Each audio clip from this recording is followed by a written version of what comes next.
Okay. Today's training is going to cover the materials and research webpage. We're just going to look in a little bit further, a little bit deeper in what's behind those clicks. All right.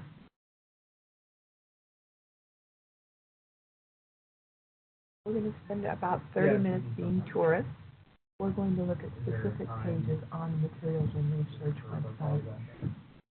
It's broken down into different sections, and we're going to take a deeper dive into a few places.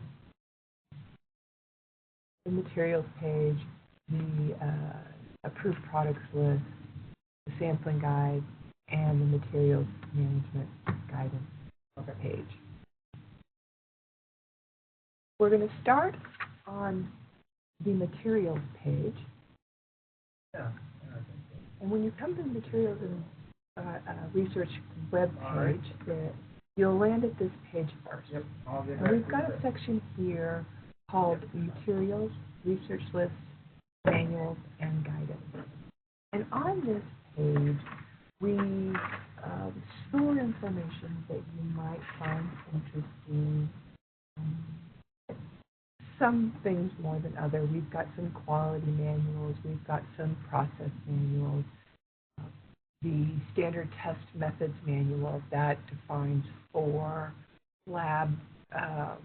laboratories how they're going to conduct tests, when they'll be conducting tests, sorts of things. We also have on the materials and research list page header the contractor and consultant sampling and testing certification. So if you were to click on this link, it's going to take you to an interactive page on the web portal that's going to provide us with up-to-date certification information for individuals and what their certifications cover. That information is also available in RUG. It's a reflection of what we're storing in Site Managers. The information is in a couple of different places, but we find it's helpful if we store that here and make it available for your evaluation and review. As we go further, we find we'll move on to the PG Binder page. And on the PG Binder, under the headings for PG Binder, we store here tables that are referred to by our bituminous lab, and this is how they determine which samples they're going to identify for testing. Some people might find it interesting, other people might not find it very helpful, but we're storing it there so it's available for you.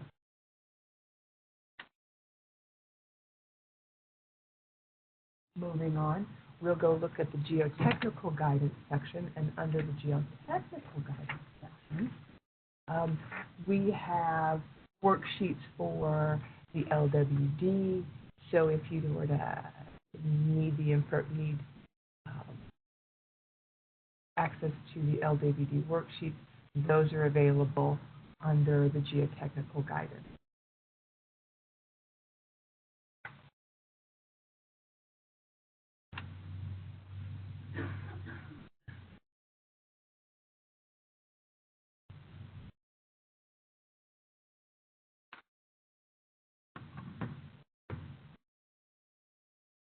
The next page is for asphalt guidance, and under that heading of asphalt guidance, you'll find some archival asphalt presentations that date back to 2013, 2014, 2015. We won't go into too much depth there. But what you might find of interest is the qualified materials vendor list. The QMBL recently underwent a function change, and we sent everyone an email about that to give them information about what that function change is going to look like. But if we go back to the web page, you'll see that here in this section for the qualified material vendors list, the headers are broken out depending on what the material is. So if you've got questions about qualified asphalt producers in Nebraska, click on the link. It's going to take you directly to the QMBL, and it'll present you with a list of qualified asphalt vendors. We've got function keys at the top of this that will allow you to search and sort depending on what it is exactly that you're looking for. The default search presents you with everyone, and you're welcome to change the presentation as you see fit. Traveling a little further down this section, if you've got questions about concrete pipe producers or those manufacturers and what the qualified pipe producers look like, you click on that link, it'll bring you to this page. This shows you everyone who provides us with pre-stress and precast units, but you're also welcome to take advantage of the search and sort features. So if you were only interested in the qualified vendors for manholes, if you were to make that selection, it will narrow the list and only present you with those producers that provide us with manholes. So that works pretty much the same way regardless of the material that you choose. We've got luminaires, we've got rock and gravel producers, ready-mix producers. So if you've got questions about any of these qualified vendors, you're welcome to click on these links, and the interactive reports portal will answer all of those questions. The balance of this page covers qualified laboratories as well as asphalt specifications and other reference documents. Under the specification and reference documents, if you have an interest in the Super Pave spreadsheet, click on the link. It's going to open Excel for you.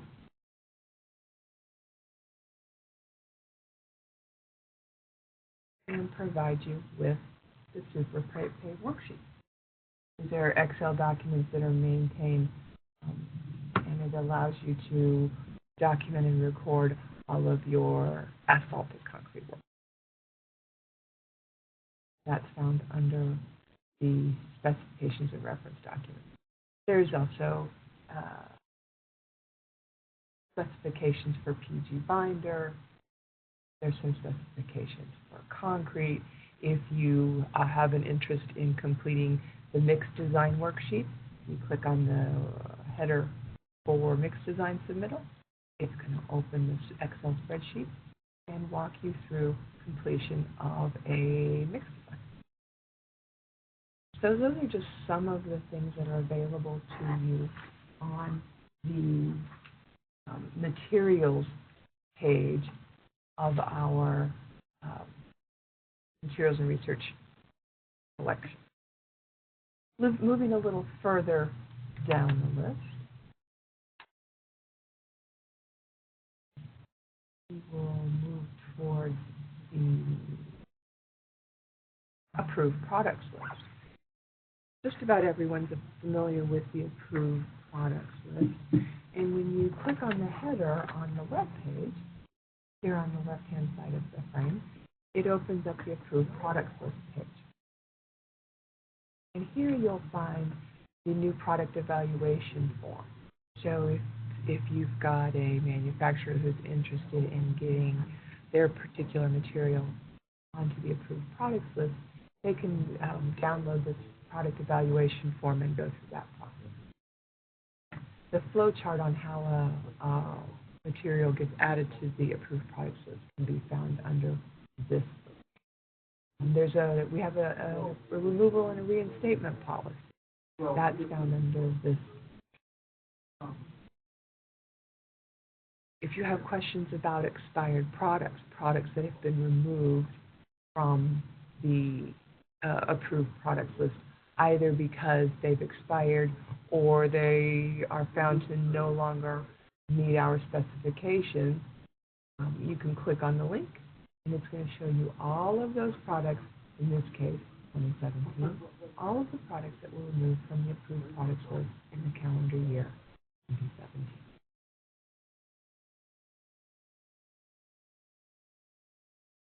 the bottom of the page, this is where the magic is going to happen. There's a couple of different ways to find information on the approved products list. You can search by category. So if you are looking for an APL material for impact attenuators, you can click on the link here, select the material for impact attenuators, and it's going to retrieve all of the APL products that we have for those impact attenuators. You can change your search, choose a different item, for example, full boxes, select your material, also full boxes, and it'll retrieve all of the pull boxes that are present on our approved products list. It gives you an effective date. If this expiration date is blank, it's generally not something that we are going to expire. It's something that's always going to be available. You'll find that some of these categories have more than one material underneath it. So if you were to look at the geosynthetics for soils and aggregates, you would find different categories underneath that particular header, and then you can, under the geosynthetics category, you can look at riprap filter fabric or geotextile. There's also another way to search the approved products list. So if you know what you have and you're looking for something in particular, so for example, if you were looking for something by the manufacturer of Geotex,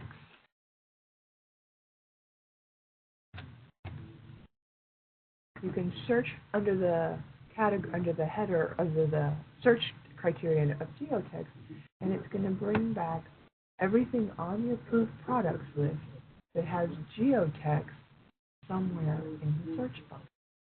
In this particular case, we're going to bring back a lot of geotextiles, erosion control materials, geosynthetics, anything that's got Geotex in the naming convention will be pulled back on this list. So you'll find that these search boxes are pretty helpful, and you're pretty much able to find whatever it is that you're looking for. If you are looking for something in particular and you can't seem to locate it, you're always welcome to give us a call and we'll help you out. My last ask is, if you know someone who's interested in getting our updates when we add information to the approved products list, you can always subscribe to those updates here using this button.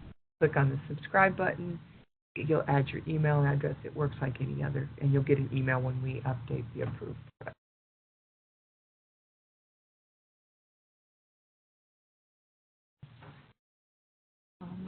The next header you'll find is the M&R division presentations, and again, much like Asphalt, you'll find some archival presentations underneath that particular header.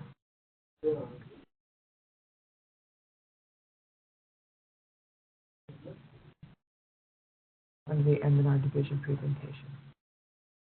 So we won't spend a lot of time there. What we're going to move on to next is the material sampling guide. The material sampling guide is also something people spend a lot of time looking through, trying to find information about sampling and testing frequencies, when samples have to be submitted, what sort of documentation is required for acceptance. All of that information is detailed in the materials sampling guide. And on the web page, we have a header for the material sampling guide. You click on the link, it's going to take you to the MSG page. And on the material sampling guide page, you'll find the current version, the most recent publication of the material sampling guide. That took place in July of this year. So if you were to click on the header for July 1, it's going to take you to the most recent version of the material sampling guide. Because it's on a web page, it's interactive, so you can use the search function in your internet browser and look for information. We were looking earlier at pull boxes. So if you have questions about pull box, use the search function. It's going to seek it out. This pull box is not in there. What if we were to look at erosion control? It'll take you directly to those occurrences of erosion control within the material sampling guide. You're welcome to look through all of the erosion control sampling requirements that are defined in the MSG. You'll also find under the summary of revisions, it's a line-by-line matrix of those things that we changed in that most recent edition. So if you wanted to remove pages, if you have a hard copy of the MSG and you want to remove pages and replace pages, this will tell you exactly where to go and line by line what it was that we changed in the most recent version of the material set. And recognizing that the sampling guide is tied directly to your contract, recognizing that the material sampling guide that's in effect at the time your contract is let is the MSG that governs your contract, we store all of the archival versions of the material sampling guide on this web page as well. So if your contract was let in July of 2018, of course, you'd go to the current version.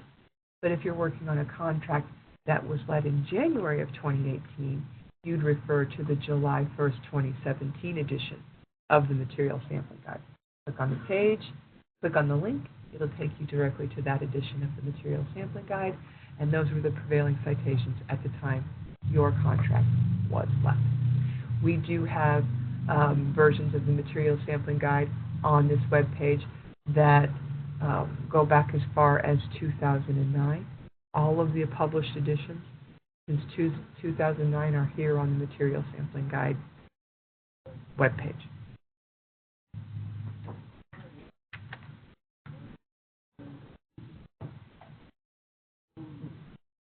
Moving on, we'll go to the materials management guidance page. And under the materials management guidance page, we provide a lot of information stored on this single web page. Under the heading of general guidance, we've got standard operating procedures, we've got manuals, we've got qualified labs, we've got guidance for project managers. All of that information is found here under the general guidance. If you have questions about how we manage and maintain the documentation of Buy America compliance, it's found under this link. If you have questions about testing qualifications, certified testers, or those sorts of things, you can click on this link. This links back to the sampling guide, so it's just going to take you back to the MSG page. If you have questions about qualified labs and what labs throughout Nebraska are qualified, you can click on the link here. It's going to take you to a PDF, and it'll show you the list of qualified labs.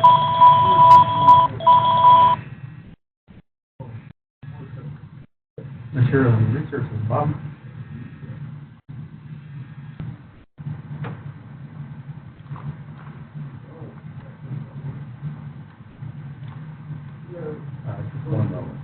We also have the project manager's compliance manual located under this link if you have questions about how a project manager can conduct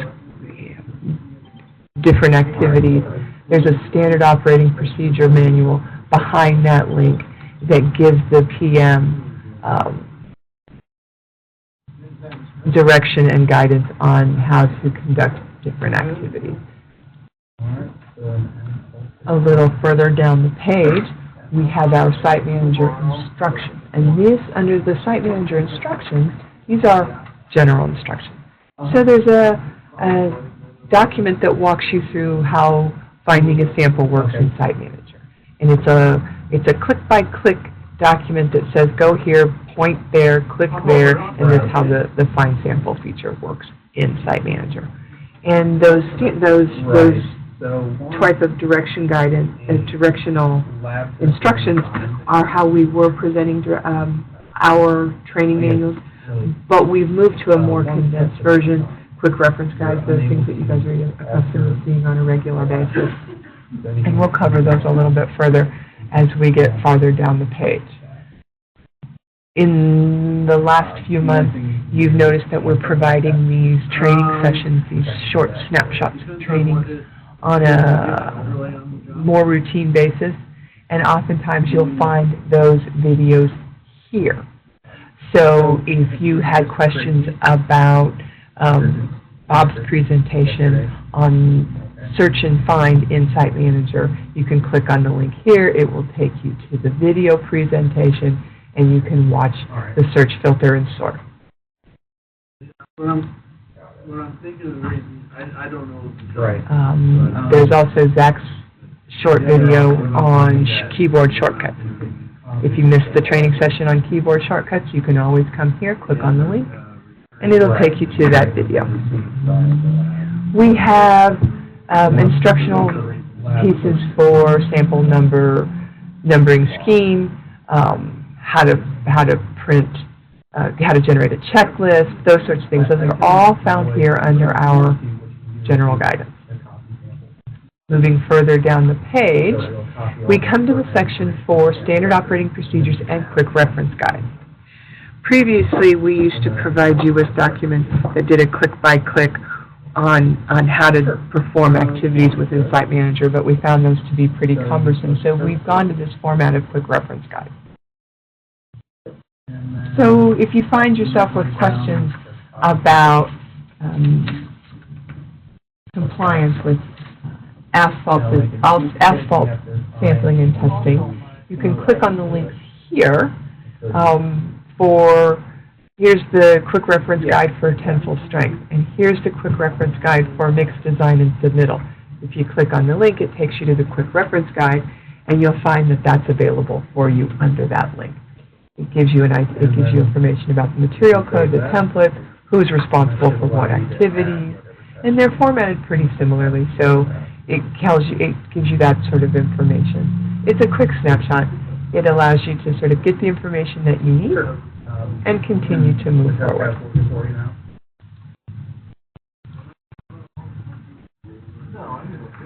We've also given you information. Here's a quick reference guide on joint and crack sealant. Here's the quick reference on PG binder. So if you've got any questions about process for asphalt, you'll find that under the asphalt header. We have a quick reference guide for the multi-layer epoxy polymer overlay.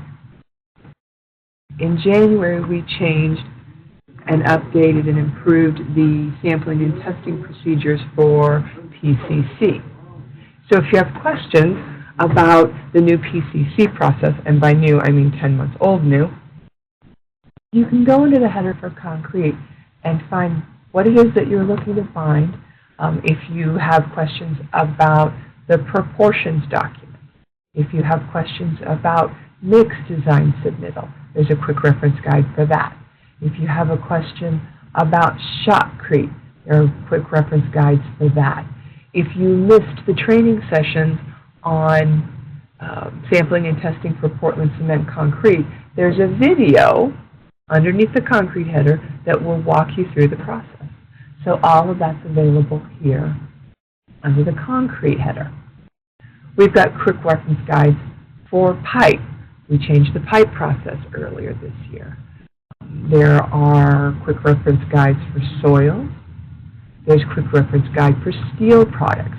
The 1st of September, we improved the process for reinforcing steel. So there's a quick reference guide for the process change for reinforcing steel.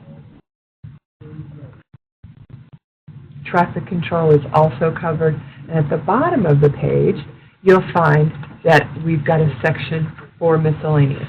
These are subjects that don't fit nicely into other categories, so they ended up under the miscellaneous header. High friction surface treatment, producer supplier not listed. If you are documenting materials in Site Manager and you find that we don't have the producer supplier that you're looking for, we always encourage and we anticipate that you'll use the producer supplier process.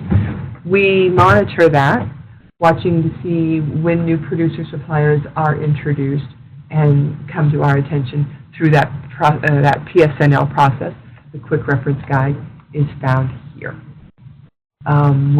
We introduced a new status late last year, ready for review, that helps move sample records into an automated queue, and it emails the lab telling them that they've got a specific sample waiting for them that you've asked them to take a look at. The quick reference guide for ready for review is found here. Earlier this year, we did a video on how to complete universal material acceptance. And underneath the miscellaneous header, you'll find both the quick reference guide and a video on how to complete UMA documents.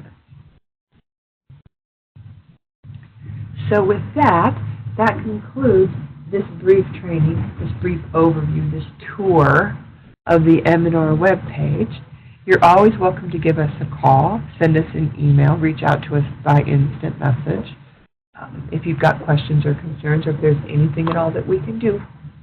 We do look forward to hearing from you soon.